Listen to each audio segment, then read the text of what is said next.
Yes, I am. Good morning, Joe.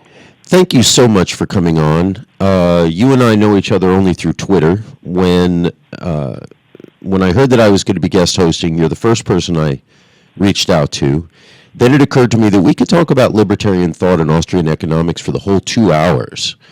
Now, you've been in the Maine State Senate, but no longer. Could you introduce yourself to our listeners a bit? And welcome back to Ringside Politics. It's great to have you here again. Well, I appreciate the invitation. I'm always happy to talk with good people who share some of our values and ideas. And I am in my third term in the Maine State Senate. Over 12 years in politics in the state of Maine, starting as the state director of the Ron Paul campaign back in 2012, 3 terms in the state Senate, 2 runs for federal office. And I have decided that I am packing up and leaving. Right. Maybe a bit like the Acadians who fled Maine and went down to Louisiana. I'm packing up and I'm leaving, and I'm heading to New Hampshire to serve as the executive director of an organization there called the Free State Project, which is an organization whose mission is to identify and the libertarian diaspora around the country and get folks to move and concentrate in New Hampshire so we can really build a liberty homeland, a place where we have a strong concentration of people who believe in don't hurt people and don't take their stuff, folks who will influence the politics and the culture of the state. And this is a project that's been going on for 20 years, and it's had, I think, a significant impact. And that's why I'm glad to be joining that effort there. All of this is such an amazing story. So you've been in Maine, you're moving to New Hampshire, you're trying to develop a libertarian community, encourage the libertarian mindset in New Hampshire. In other words, you're putting a definition, you're defining a space around it, saying, look, we can really have an influence if we organize by state here.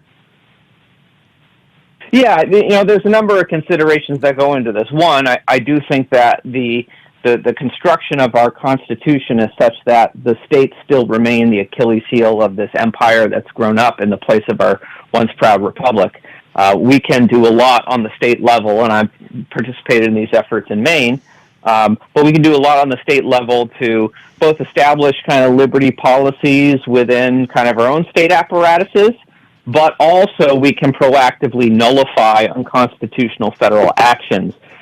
So many of these federal tyrannies that we're often, brushing up against, they can only be enforced with the tacit consent of the states themselves, because the federal government doesn't have the manpower to enforce a lot of their edicts in every corner of the country. And the way that they do this often is kind of through they steal our money and they ransom it back to us with strings attached. Having served in a state legislature, I've seen just people bend over backwards to try to maximize the amount of federal dollars that we're getting, even at the expense of the freedoms of the people that they represent. Something as silly as there's much more significant policies this placed into effect on, but something as silly as like mandatory seatbelt laws. In 49 states in this country, if you're an adult over the age of 18, you are required to wear a seatbelt when you're in your car. Hey, I like seatbelts. I think it's a good idea. I don't like doing it because I've got a gun pointed to my head and the threat of government violence against me if I don't wear a seatbelt. I want to make that choice for myself. New Hampshire is the only state that has said no to federal money and said, you know what, we're going to let adults make their own choices in their own lives. And that's just one small policy, right? There are much more significant things happening in New Hampshire: school choice, constitutional carry. Proud to hear that Louisiana just joined the constitutional carry coalition. July 4th. Yeah. No income tax, no sales tax in New Hampshire. A lot of these are kind of result of kind of the libertarian influence in the state of both native Granite Staters and folks who are migrating in through the Free State movement. By chance, were you able to hear much of the previous 30 minutes? No, I was not. Okay, no worries. We've been talking with Pastor Larry Bean, who gave us, I asked him if he would set the table for the conversation, and he gave us, and Pastor, I think you're still there. If you have to go, I sure understand. gave us a bit of the landscape about what libertarian thought is and about Austrian economics. Now, how were you received in the Maine legislature as not? By the way, how are you registered as either Republican or Independent, or what's your own political registration? Well, I'm a registered Republican, and I've Okay. always worked through the Republican Party. Gotcha. I, in fact, have had many debates with folks about what the most effective political strategy is. But I do think we have a rigged kind of two-party game, and if you want to have an influence on the game, you got to play in one of the two major parties. It does seem that way. And how were your ideas received in Maine, among the fellow legislators? Well, I think that a lot of folks there think I'm a little crazy. I think there's some begrudging respect from colleagues on both sides of the aisle, even if they think my ideas are nuts. But I think they're living in a bubble of statism, and it's like telling a fish that it's living in the ocean. They can't see. They're living within what Tom Woods calls the 3x5 card of allowable public opinion. Right. They can't conceive of anything outside of that. But I mean, for the most part, I think I treat people respectfully, and people treat me respectfully.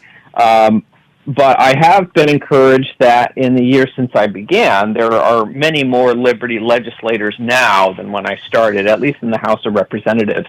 And I think this is something that's taking place all across the country. I worked for a time at Young Americans for Liberty, which has a coalition of legislators that they've been building called their Hazlitt Coalition.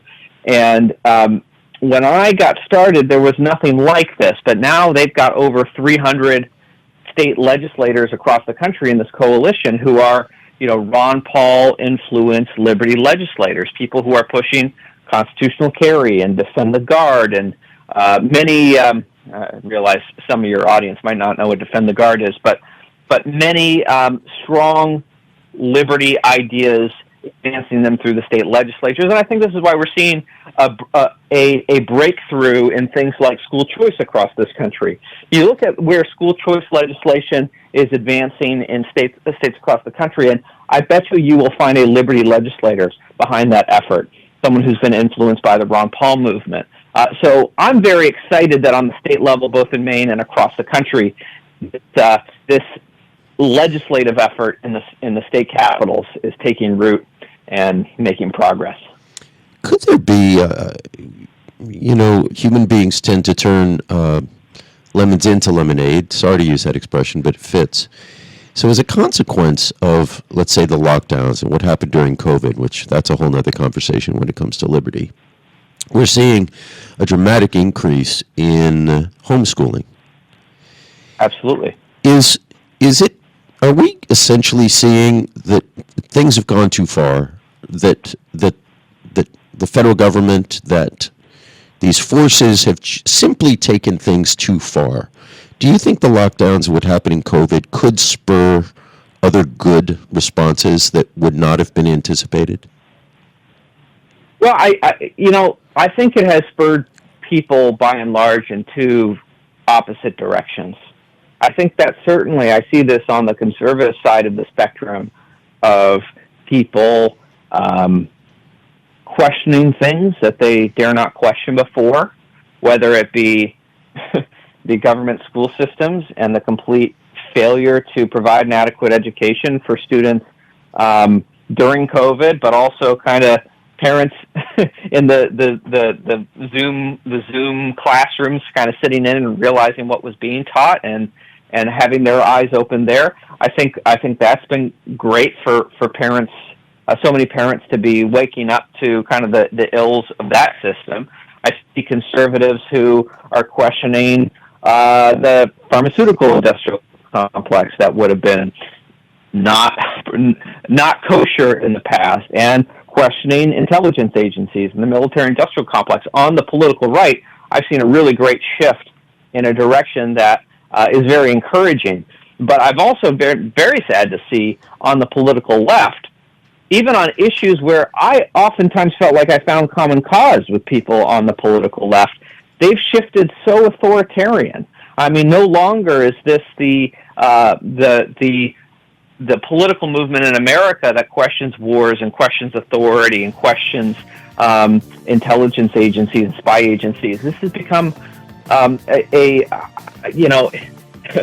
feel like when I look back on it and I think about like when I was a young man and I was embracing kind of the George W. Bush foreign policy, and I was so blinded by the passions of the moment in the immediate post 9/11 era, and I had all my liberal friends telling me how wrong I was and how terrible the wars were, and eventually I realized they were right. I come back to them and I find out now they think I was right. They think the wars are wonderful. Ladies and gentlemen, we're talking with State Senator Eric Brakey. Senator, we're going to go to a quick break. Everyone, we'll be right back.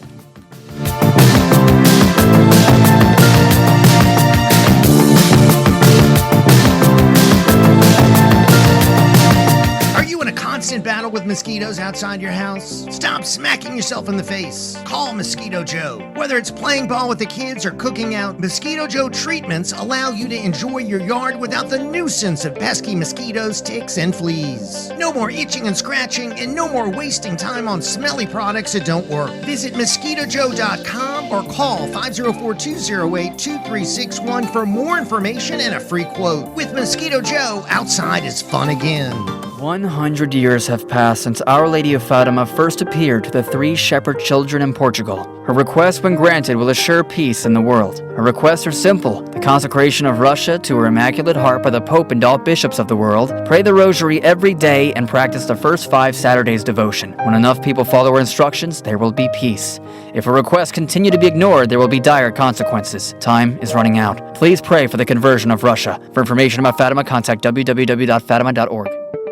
Southern Legal Clinics is a family-owned business. 3 brothers, Stephen, Tim, and Pat Rooney, and 2 nieces, Kristen and Courtney Rooney. They have been in business for over 40 years. They treat their clients as family. The law firm has 6 offices in Southeast Louisiana, and they've handled thousands of criminal and civil cases in 17 different parishes over the last 40 years in the federal, state, and parish courts. They offer extensive criminal and civil litigation experience, handling estate planning, succession, wills, bankruptcy, domestic law, and personal injury. Their fees are very reasonable, and they offer free consultations. Their attorneys have given back to the community and have volunteered countless hours of time, coaching, serving on boards, and being active members of civic organizations. For more information, visit southernlegalclinics.com or call 504-455-4185. Hey folks, it's Jeff Cruere. Let me tell you about a company I trust, Eagle Security Systems. They've been locally owned and operated for over 40 years. They provide residential and commercial security and fire systems. They install surveillance camera systems and provide 24-hour alarm monitoring by their central station. Eagle Security Systems can offer cellular interactive service, which allows you, the customer, to control your system from a smart device anywhere. They can take over any existing alarm system and provide cable TV and internet wiring for your home or business. So you're tired of just being a number? Do you want to experience personal service? Then you need to call Eagle Security Systems, 504-340-1414, or check out their website, eaglesecuritynola.com.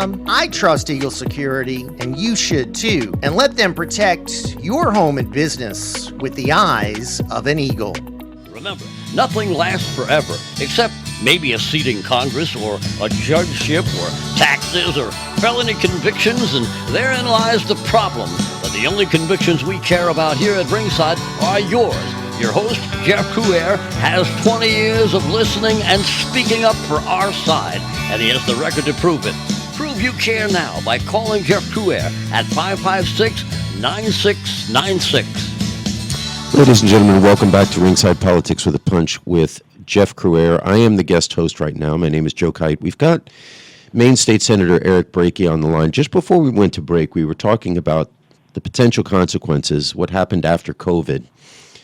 And the senator made the point that on one side, he's seeing a reaction like homeschooling and people saying, hey, wait a minute, don't step on my toes. We've had enough of mandates. On the other side, the left is almost taking comfort in the authoritarianism. Senator Brakey, an obvious question and a weird one. Why do people trust government so much? Well, government is capable of providing some very comforting illusions, right? In an unsafe world, government says, give us the power and we will keep you safe. Safety, we don't actually become safer, but it's always, we're told, because we haven't given them enough power. We haven't given them enough power over our lives. We haven't given them enough of our money. And if only we were more committed to handing over more of our precious liberties and the paychecks that we work so hard to earn, then government will keep us safe. But it's a comforting illusion, because the truth is there is no absolute safety, and to kind of accept that is scary. So people offer us comforting lies, and a lot of people would like to believe that. And when libertarian thought involves itself so much with human nature, with natural law, something that Pastor Bean and I were discussing in the first half hour is the tendency that human beings have to solve problems, that there's a very natural incentive structure in place. When a human being sees a problem, we wish to solve things around us. Why don't individuals trust themselves as individuals? That seems to be the difference between someone who's liberty-minded and someone who is, well, the opposite, who trusts the government. Can we trust ourselves as individuals? Well, I think it's both trust as individuals, but also, trust within a peaceful, nonviolent communities. There are many ways that we can solve problems, but the first resort often is in our society is to think that government has to be the solution to whatever problem that comes about. And government is one tool that we have in our toolkit, and there's an appropriate role for government in certain things, right? Protecting life, protecting liberty, protecting property. These are the core functions of the state. But when we deal with all kinds of social ills, right? Drug addiction, for example, substance abuse. These are complex problems that have many contributing factors. And there are many things we can do within peaceful, nonviolent communities, within church communities, faith communities, to kind of help people with these sorts of struggles. But because we have this knee-jerk reaction to think it's the government's ability to solve these things, right? When all you have is a hammer, every problem looks like a nail. We've got this massive apparatus of the state, so let's hammer these problems down and fix them. But what happens is we resort to violent prohibition through the war on drugs that leads to mass incarceration, which does more harm to the people that we're seeking to help. We hand out a ton of taxpayer money and programs that are designed to help people with very little accountability. In fact, when the government spigot is flowing of taxpayer money to all these organizations that are supposed to solve these problems, they have a negative incentive to actually solve the problems, because their continuing receipt of taxpayer money depends on the problems existing in the first place. Whereas if we were to try to solve these problems through, voluntary action and contributing to charitable organizations through our own choice, there's accountability there. If an organization isn't solving a problem, I can take my money elsewhere, and I can try to solve it a different way. So long answer to a short question. I think that this is how we get so tangled up. Well, it's a great answer to a short question, and I really appreciate it. We were talking about voluntarism, about the natural law, about the origin of ethics in the first half hour. We tried to pack it in as tightly as we could, like I say, to set the table for this conversation. In libertarian thought, what is the source of the ethics? How do we make that decision about what is within the non-aggression principle and what crosses the line? What is aggressing? How do we make that distinction as people? Yeah, well, first I think I would say is that I think libertarianism or aggression principle, it's a negative philosophy, right? It's incomplete in itself. All it says is what not to do. It's don't violate the rights of other people. Don't murder, don't steal, don't enslave. That's it. It's these things that you shouldn't do. And of course, I think there's always be debates on the margins of like, well, what is an actual aggression, right? When is something self-defense or when is it not?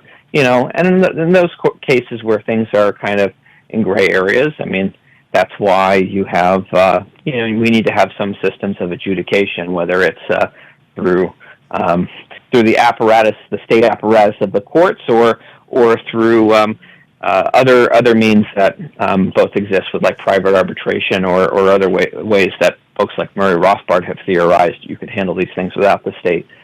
But beyond that, I do think we need to all find for ourselves too what is kind of the positive philosophy of morality and ethics, right? Libertarianism is about not committing crimes against other people. But then there is kind of the realm beyond. Oftentimes we criminalize things like vices, gambling and prostitution and drug use and these sorts of things. Libertarians, of course, would say that these things should not be illegal, that it doesn't help to throw people in jail for victimless crimes where the person that they're harming is themselves, not others. That's not a helpful response. But to say that something shouldn't be illegal does not mean to say that it is ethical or it is moral or this is the kind of behavior that should be condoned.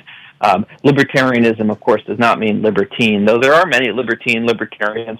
Of course, that's not true for everyone. Certainly not true for myself. So we do need to kind of cultivate within our own our own communities and our own personal spheres what is our positive moral philosophy beyond that. Of course, that can come from many different sources, from faith or whatever you derive your moral code from. See, and this is one of the fascinations that I have is the presumption. One of the ways that libertarian thought is misunderstood. People seem to think that the government needs to either ban something or compel something. Yes. and it's like, wait a minute. there's volunteer, there's the individual, there's my ability to choose based on my incentive, which is neither banned nor mandated by the government. And so I want to go back as a major point that you just dropped there. Simply because something is not banned does not necessarily mean that it's encouraged. So you don't ban drug use. Okay, it's not banned. It's not the same thing as, hey, everybody go do it. That your view is that there's a larger context of interaction, of voluntarism, of ethical behavior, of natural law, of understanding that we're created in the image and likeness of God, for those of us who believe in God. But even, as Pastor was saying, atheists can acknowledge this as well, that there is a larger good and that there are larger systems that can rely on individuals and not the government to achieve very good ends. Are you saying then that the role of government should basically be limited to the protection of individual liberties and the minimum that government can do to protect those liberties? Is that the boundary around government power in your ideal? So long as we have a state, that's what it should be focused on. For protecting life, liberty, and property, as Thomas Jefferson and John Locke laid out very well. And I think, sadly, we are at a point where government does everything except for that. Correct. Right? Government is sticking its nose into every single item of business in your personal life. Government is policing what we do. It's taking, it's stealing our money in order to transfer to massive corporations what we earn, through the through bailouts and various forms of corporate welfare. It does everything except for protecting life, liberty, and property. In fact, in the process of pursuing all of these other ends, it itself has become the greatest source of violation for the life, liberty, and property of the people. Who's been the worst president in our nation's history, and from this point of view? Boy, the bar's been set pretty low. There's a lot of terrible ones. You're asking me to pick just one, huh? Yeah. I think the easy answer is to say Woodrow Wilson. I think a lot of liberty-minded folks would say so. As far as his record of disaster with the establishment of the income tax, the establishment of the Federal Reserve, our entry into World War I, which was not helpful and led to the events of World War II. I think that was one of the great mistakes, foreign policy mistakes of in American history, was involvement in World War I. So, Woodrow Wilson, I think he kind of set the stage for a lot of the disaster that has been the 20th century. Senator, we've got Walter Block coming on at 10 o'clock. You're invited to stay on if you like. If not, we certainly thank you. We're going to be talking, you and me, on the phone. Would just like to personally thank you. Everyone, you're listening to Ringside Politics with a Punch.